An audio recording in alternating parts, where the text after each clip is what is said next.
오늘은 수지고 융합과학 동아리, 해밀화학과학 등과 함께 란돌트 반응 실험에 대해 알아볼 예정입니다.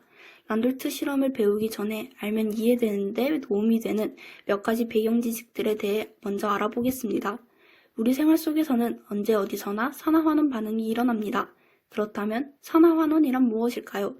산화란 어떤 물체가 산소를 얻거나 산화수가 증가하고 수소나 전자를 잃는 반응이고, 환원은 이와 반대로 산소를 잃거나 산화수가 감소하고 수소나 전자를 얻는 반응입니다.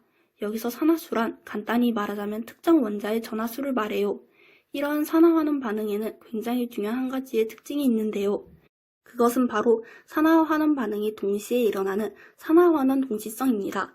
전자가 임의로 생성되거나 없어지지 않기 때문에 어찌 보면 당연한 현상이겠죠. 다음 예시를 간단히 보시면 여기 마그네슘과 이산화탄소가 있는데요.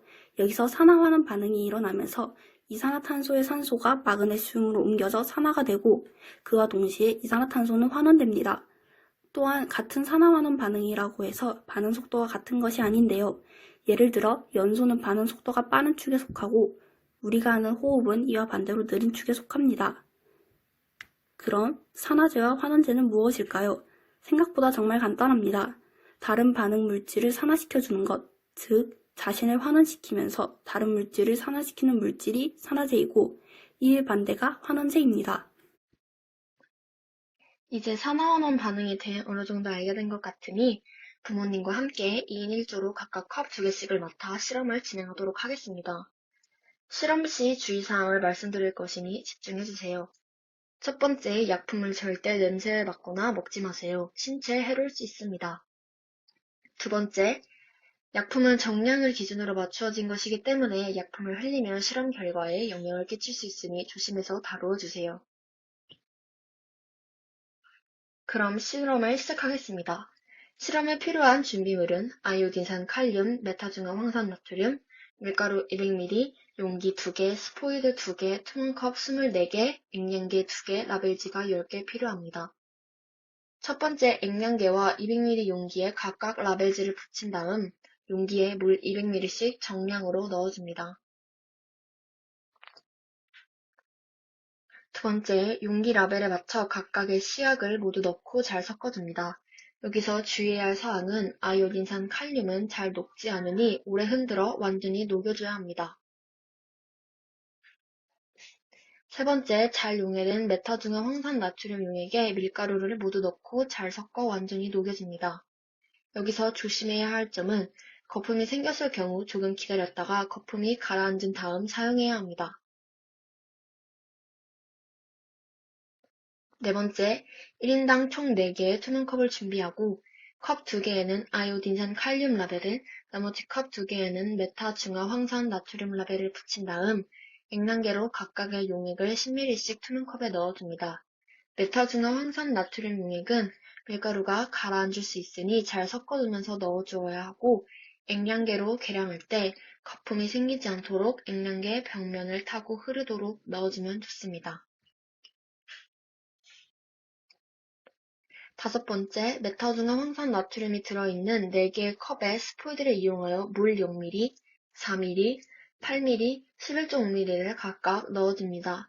이 작업은 농도의 차이가 나게 해주기 위해서입니다. 마지막으로 실험 준비가 다 되었으면 아이오딘산 칼륨 용액을 동시에 각각 메타중화 황산 나트륨 용액의 컵에 모두 부어줍니다.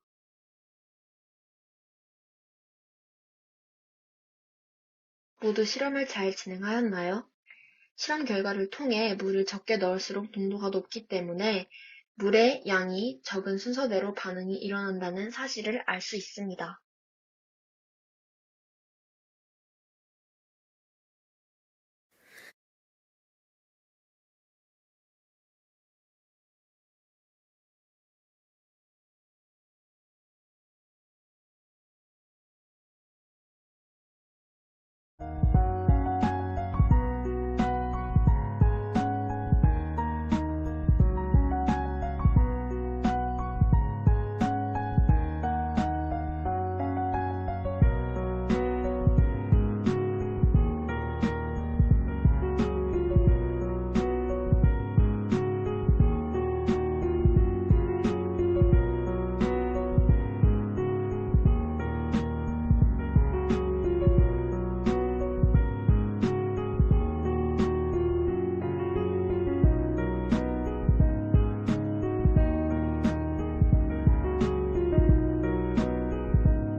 사는 세상에는 산화환원의 반응의 예시들이 굉장히 많습니다.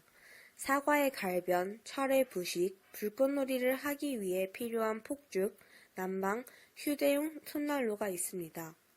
이 중에서 산화철을 조금 더 자세히 보자면 철이란 금속은 다른 금속들과 비교했을 때 산소와 반응이 잘 된다는 특성을 지닙니다. 그러므로 당연히 땅속에 철이 묻혀있는 동안 땅속의 산소와 반응해서 산화철 상태로 존재하죠.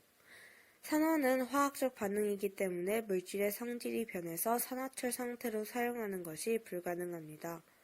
그러면 어떻게 해야 할까요? 철로부터 산소를 분리시켜야겠죠? 그렇다면 우리는 어떻게 산화철을 분리시킬까요? 우선 코크스를 가열하여 일산화탄소를 만들어줍니다. EC 플러스 O2는 ECO. 그 다음 생성된 일산화탄소가 산화철과 반응을 하면 일산화탄소가 산화되면서 이산화탄소가 되고 동시에 산화철은 선원되어 순수한 철이 됩니다. Fe2O3 플러스 3CO는 Fe2 플러스 3CO2. 네 번째로 반응 속도에 대한 이야기입니다. 화학 반응 속도에 영향을 미치는 요인으로는 농도, 온도 및 촉매가 있습니다. 반응 물질의 농도에 따라서 많은 영향을 받습니다. 농도에 따른 반응 속도의 차이를 관찰하는 실험을 시계 반응 실험이라고 합니다.